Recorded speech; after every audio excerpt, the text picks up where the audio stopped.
Hey everyone, welcome back to another Tic Tac Taiko. This week's video is all about dynamics, but it's a lot more than that. You can all play loud, you can all play quiet, but I'm going to talk about a couple of techniques, one of which I think is so important.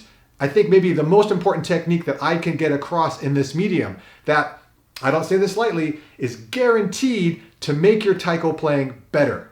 How? Why? Well, you're going to have to stick around to find out.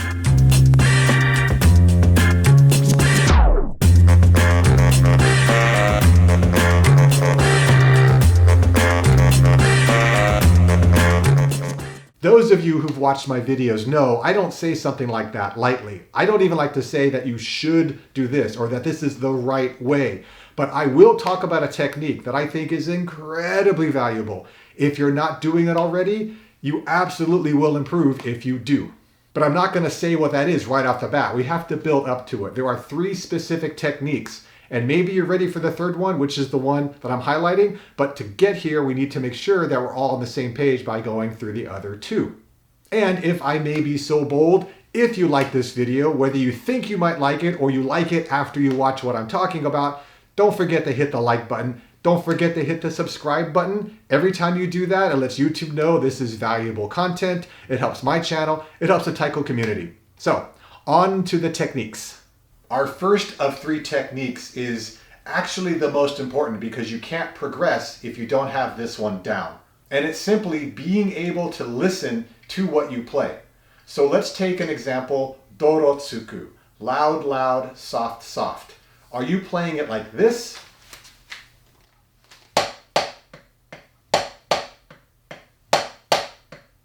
Or are you playing it like this?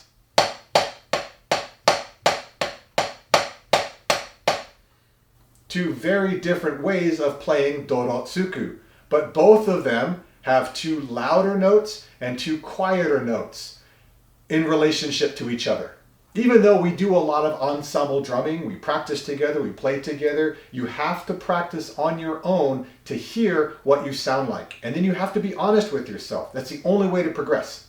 You don't need taiko. You can do it on a drum pad. You can do it on almost any surface. You just want to get an idea of where are my loud notes in relation to my quiet notes. And this is where we have to start, because if you can't hear yourself, if you don't know where you are, how do you progress? How do you make intentional improvement? As for the second technique, I've done actually a whole video on this, but I'm going to narrow it down and focus and scope because we can get to the heart of the matter pretty quickly.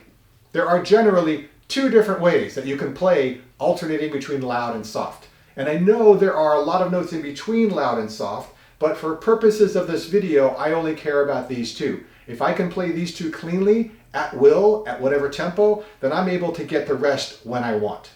So what are these 2 ways? Well, loud comes down, the bachi comes up, and then I hit quiet, and then I come up, and I hit loud, and then I hit quiet, and then I hit loud, and I hit quiet.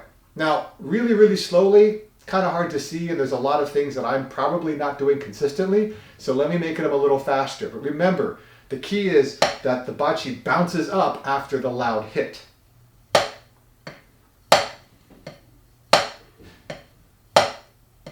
So if I was to play something like dorotsuku, loud, loud, soft, soft, this version would look like this.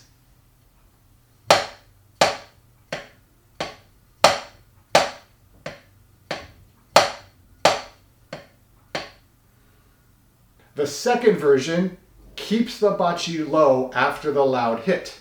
So if I isolated one hand slowly, it would look like this.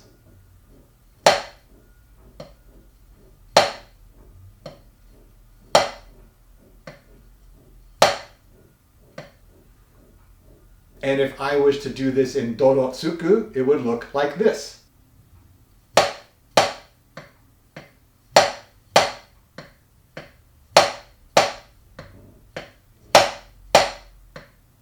So which one is better? Which one is more useful? Let's compare them side by side.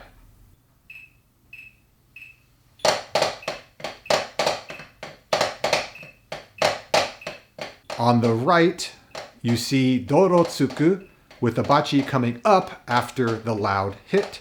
And on the left, you see the bachi staying down after the loud hit. Just looking at the two side by side, what do you see? If we focus just on the right side for a second, you'll see a lot of inconsistencies. The bachi come up at different heights compared to each other, or even between the same hand on one repetition to the next. If you look at me overall, you'll notice that I look uncomfortable. I am tense, and I don't know if you can really tell, but my shoulders were so tight because I was thinking about every single hit. I was trying to do the best I could, but it was so much mental effort to try to maintain consistency, and it was a losing battle every time. Now let's look at the left. Right off the bat, you can tell that there's consistency, and it almost seems like a nice, even flow. The two dons are pretty much the same level, the two tsu are pretty much the same level, and every repetition looks like the one before it. And if you look at me, I look way more relaxed. I definitely felt way more relaxed. And I didn't feel the need to have to take a deep breath and breathe out the tension. I didn't have to stop to try to lock on to the downbeat. This was easy.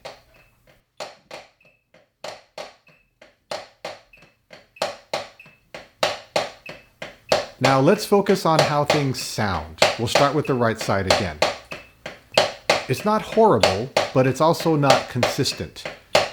The dons tend to be decent, but the tsu are kind of all over the place. You might have a couple of repetitions that aren't bad, but then one tsu will pop and the other one is kind of there, and it's just not clean at all. Compare that with the left. It's pretty smooth. I don't know about you, but when I listen to this, I don't feel anxious. I don't feel like I'm worried about what's coming next. And while I can nitpick my own technique, I would say overall, this is very good.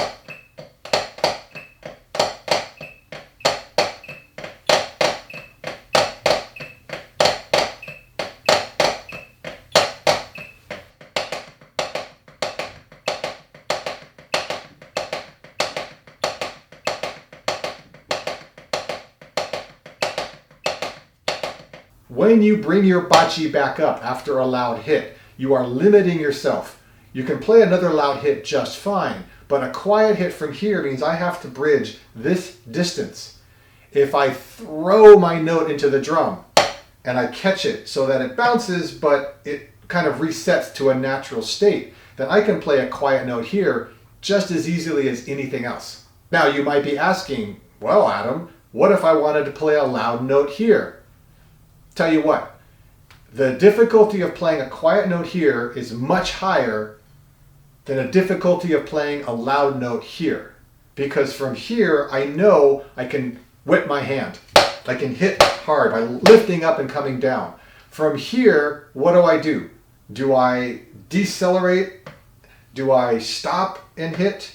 Do I try to aim a little bit up top of the head? Oh, okay, there we go. I've got three options. It's really hard to be consistent. But if I'm here, it's going to be pretty consistent because I'm going to want to stop at a certain point so I can hit the note at the right time. If you don't believe me, try it. Try hitting quiet notes from a high position. Try hitting loud notes from a low position. Now, if you find yourself one of those people that hits and comes up, it's okay. If you want to change this, you're going to have to break that habit and relearn a new habit, and it's going to be slow. You can't. Doing it fast is just going to confuse your arms and your body. You're going to have to keep your arms low, forget about tempo, forget about even sort of staying in time, even if it's a little.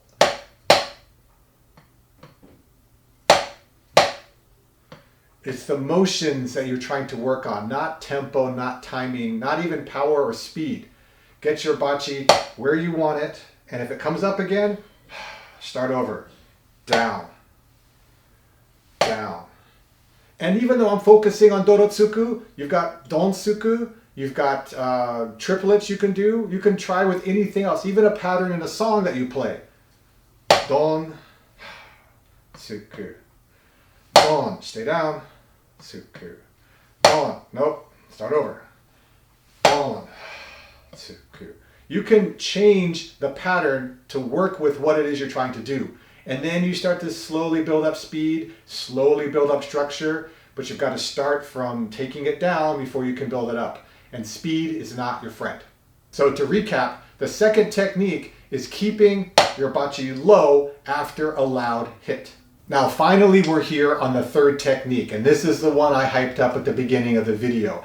This is the technique that will make your taiko playing better. But first, let me ask you, if you were playing dorotsuku, how many different motions are there in that technique?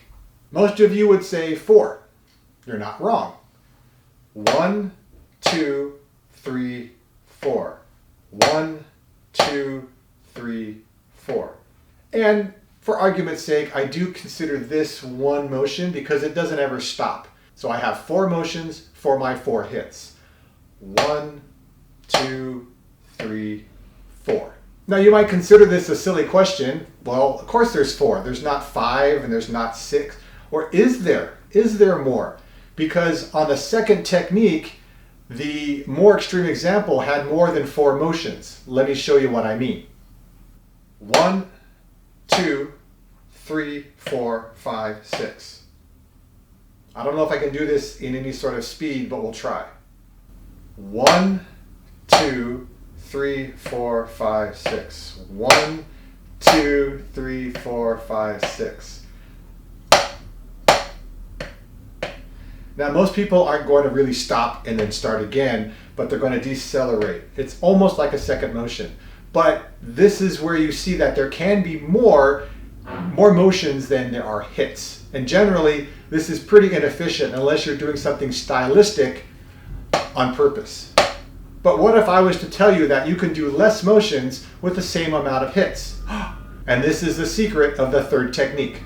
I'm going to play dorotsuku with 4 motions, and then I'm going to play dorotsuku with 2 motions. And let's see if you can tell the difference.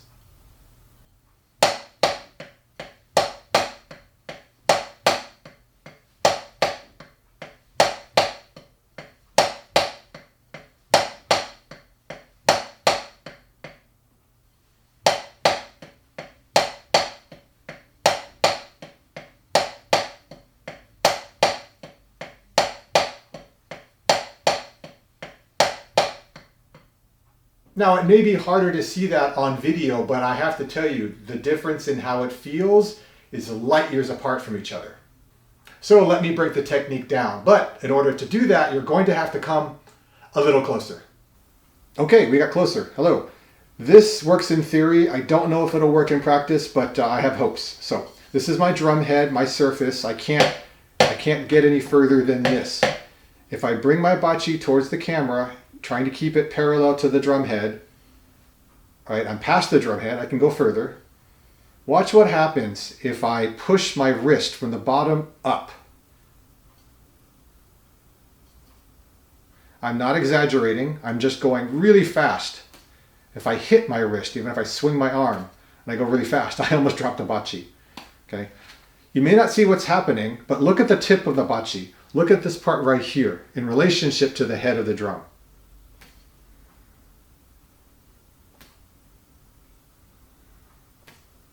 I'm going to do this in slow motion to make it a little easier to see what's going on.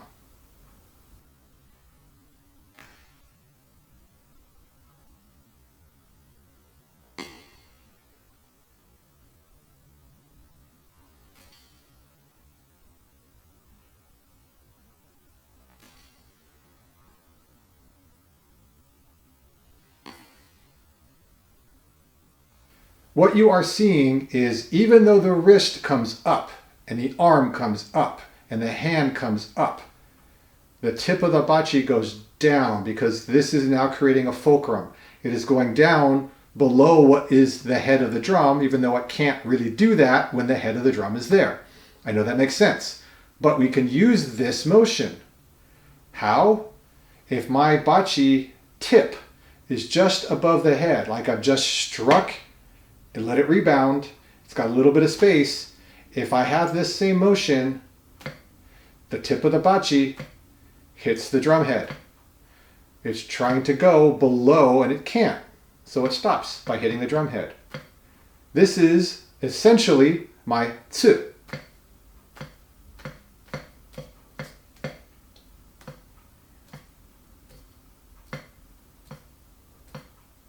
It's very quiet.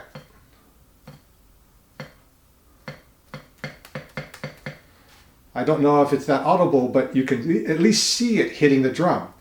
And so when I say we're cutting the motions by 50% or cutting the motions in half, what I'm talking about is normally I would play loud note down, quiet note down, then lift for loud down, quiet note down. That's 2 motions, down, down, down, down. With this technique, the one I'm teaching, you have 1 motion. As you come up for the loud hit, you have already struck. So I've got 1 done, 1 and done, 1 and done. I don't have to come down twice. I come up and I come down, and then in coming up, I've already struck my drum. If you don't quite understand, get to a drum pad or a drum and get this motion as if you were getting ready for the loud hit. You don't have to hit your wrist, but you can lift quickly and you'll see, oh, I'm ready for the loud note. Oh, I'm ready for the loud note. And in that lift, you will hit the head of the drum.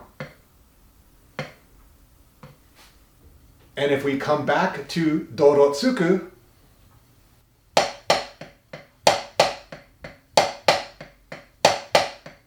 you can see the technique in the tsuku that you might not have noticed before.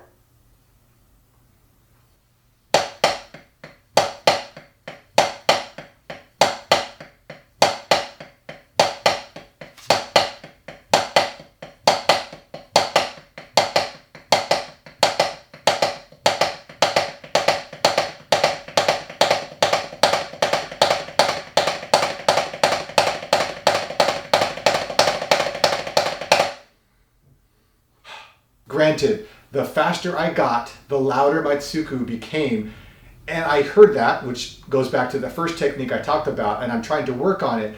But the only way I'm able to play that fast with a decent difference in the dynamics between the loud and soft is from the technique that I've just spent the last 10 minutes talking about. So I started with 4 motions for 4 hits. I'm now at 2 motions for 4 hits. And not only is this incredibly valuable, incredibly useful, as I demonstrated, it's incredibly empowering, and it's a lot of fun. If you want to get this third and final technique down, and it's not something you normally do, it's totally possible. If it wasn't, I wouldn't be doing this video. You have to do it slow. You have to do it without pressure. You have to be kind to yourself when the progress isn't there as soon as you'd like it. Eventually, maybe just try one hand, nice and relaxed.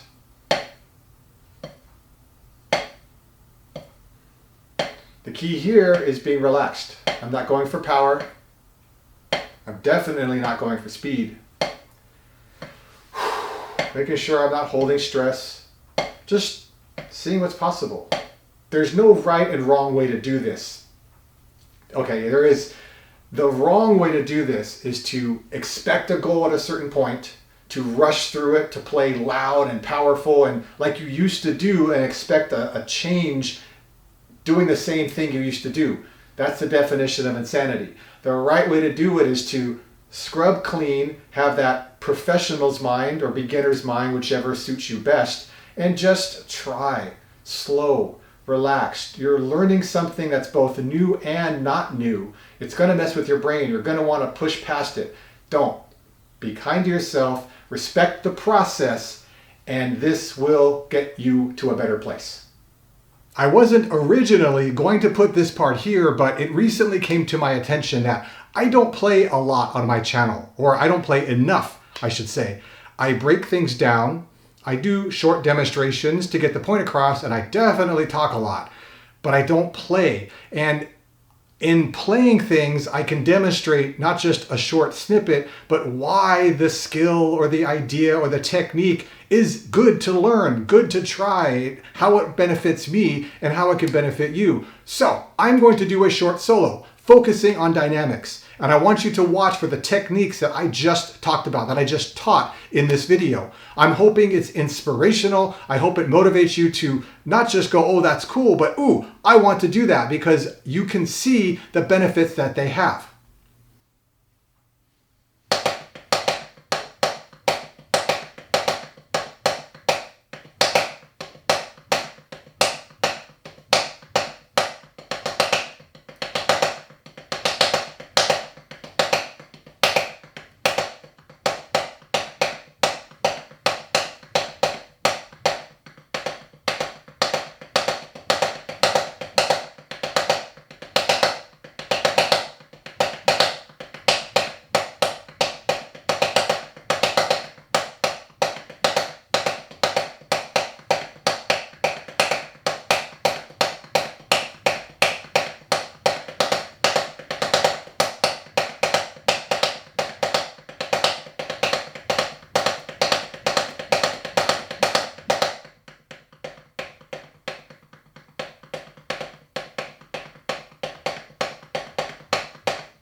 I hope you enjoyed it. It was fun for me to do. Total improv. I had no idea what I was going to play.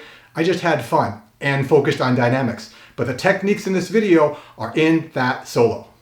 If you want to do this technique or these techniques, you can't just do it once, twice, 3, 4 times. You can't even just do it for a month. We're talking months. This is an investment of time, your time. You have to unlearn the things you do now. We all have habits, and if you're trying to do something different, your muscle memory has to reorganize.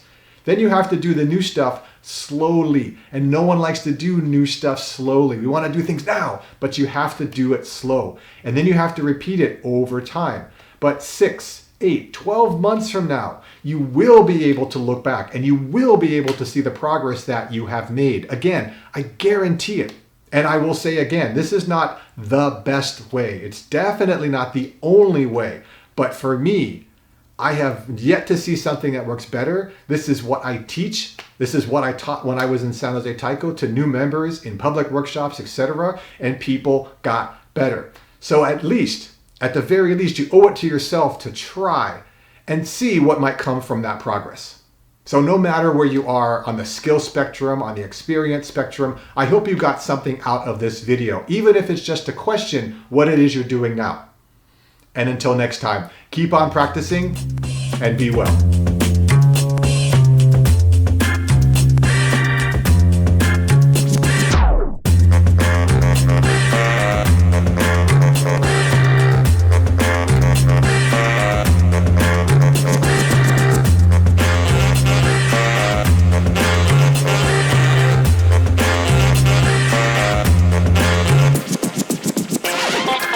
Thank you.